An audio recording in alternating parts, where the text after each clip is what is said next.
pursuing all goals. And it relates to some very basic neurochemical mechanisms that are understood. So while there's a wealth of information out there about goals and goal setting and goal achievement and so forth, there's comparatively little information that's been available to the public about the neuroscience of goal setting and goal achievement. So that's what we're going to focus on today, tools. I'd like to just briefly recap what I've covered up until now, and again emphasize that much of what I've covered has been based on the beautiful work of Emily Balcetis and colleagues. I do hope to get her as a guest on the podcast, by the way. First of all, set goals that are challenging but possible. Those moderate goals, not super easy, not super difficult, but moderately challenging goals seem to be the most effective in moving people towards their goals over the short and long term. Second, plan concretely. You need a concrete set of actions that you're going to follow in order to reach your goals. Third, foreshadow failure. This is a somewhat surprising one to me. I would have anticipated that imagining success is the way to go. It turns out that imagining success and visualizing success can be useful at the outset of a goal and maybe every once in a while in pursuit of that goal, but that it's not terrific for putting you in constant pursuit of that goal. Rather, foreshadowing failure, visualizing failure and all the terrible things that it's going to bring seems to be more effective, and that maps very well to what's known about the neural circuitry and the involvement of the amygdala.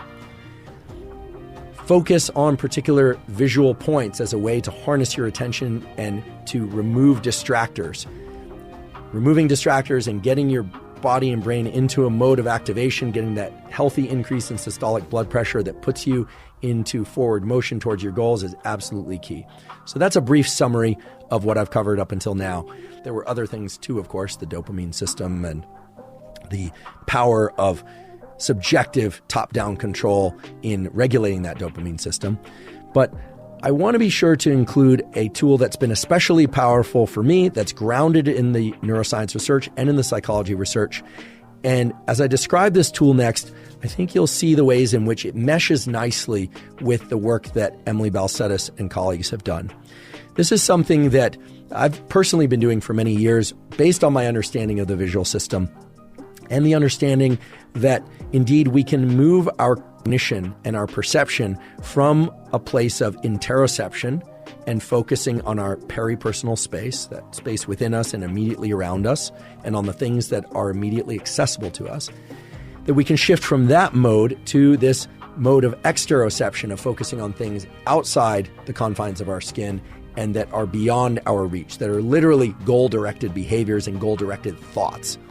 And this is something that in the past I talked about a little bit, and I've talked about something called space-time bridging. And we haven't talked too much about the time domain of the visual system today, but space-time bridging is simply a way of using one's visual system to focus on the peripersonal space and interoception, and then gradually, in a deliberate way, stepping one's focus into the extrapersonal space and then back to the peripersonal space in a way that gives you a lot of flexibility and control over that ability in your daily life.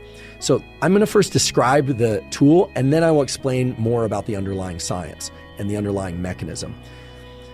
Here's how you would do this.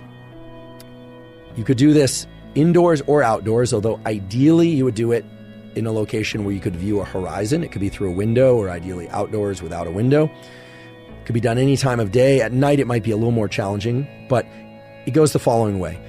What you first do is you would close your eyes. This could be done seated or standing, but you would close your eyes and you would focus as much of your attention, including your visual attention, on your inner landscape, on your interoception. So that would be your breathing, your heart rate, maybe even the surface of your skin, but really focusing internally.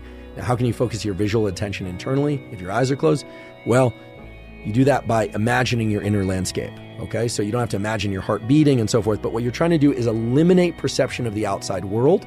You're eliminating exteroception, and you're focusing all of your cognitive attention and your perceptual attention on what you're experiencing within the confines of your skin, or at the level of the surface of your skin and inside your body. And you would do that for a duration of approximately 3 slow breaths, okay? So close your eyes, you would do breath 1, breath 2, and breath 3, concentrating all your attention on your internal landscape.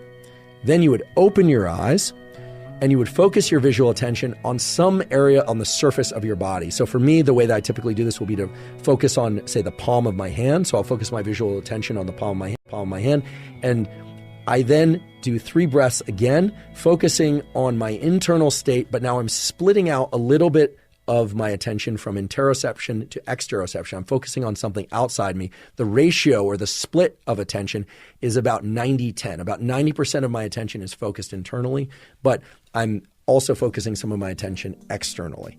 Okay? Most people can do this pretty easily.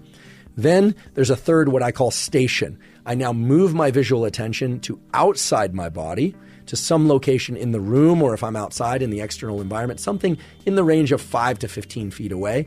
And I'm trying to move 90% of my attention to that external object. So now I'm really biasing my perception and my attention towards exteroception. As I breathe, I'm paying attention to those 3 breaths. So that's why there's still 10% that's focused on my internal landscape, because I want to pay attention to those 3 breaths, but I'm focusing as much of my attention outside of myself, maintaining just a little bit on my internal state so I can measure the cadence of those 3 breaths. Then I move my visual attention to yet another station, which is further away, typically a horizon or something as far off in the distance as I can possibly see, again for the duration of 3 breaths. And at that point, I'm trying my very best to move 99, if not 100% of my attention to the station. Okay? And then what I typically will do is I will try and expand both my vision and my cognition to a much broader sphere. This is that magnocellular vision that we talked about before, where I'm not focusing on a particular location on the horizon. I'm trying to dilate the aperture of my field of view so I can see as much of the visual landscape as I'm in as possible.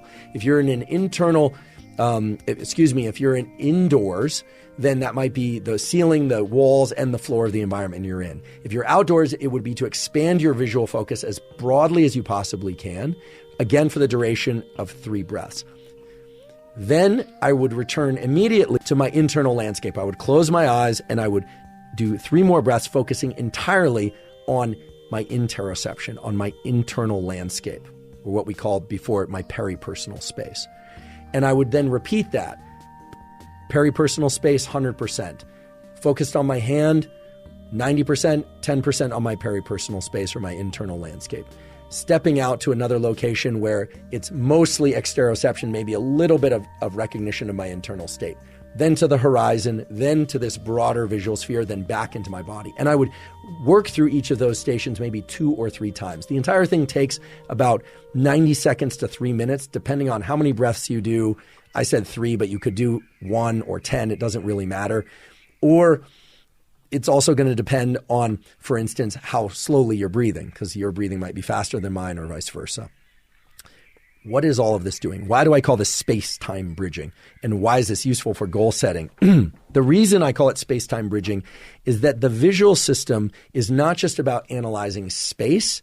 It's actually how we batch time. It's how we carve up time. And the simple way to state this is that when we focus our visual attention on a very narrow point that's close to our body and our immediate experience, we tend to slice up time very finely. We're focused on our breathing. We're focused on our heartbeats. In fact, our breathing and our internal landscape and our heartbeats become the sort of second hand, if you will, on our experience. We are carving up time according to our immediate physiological experience.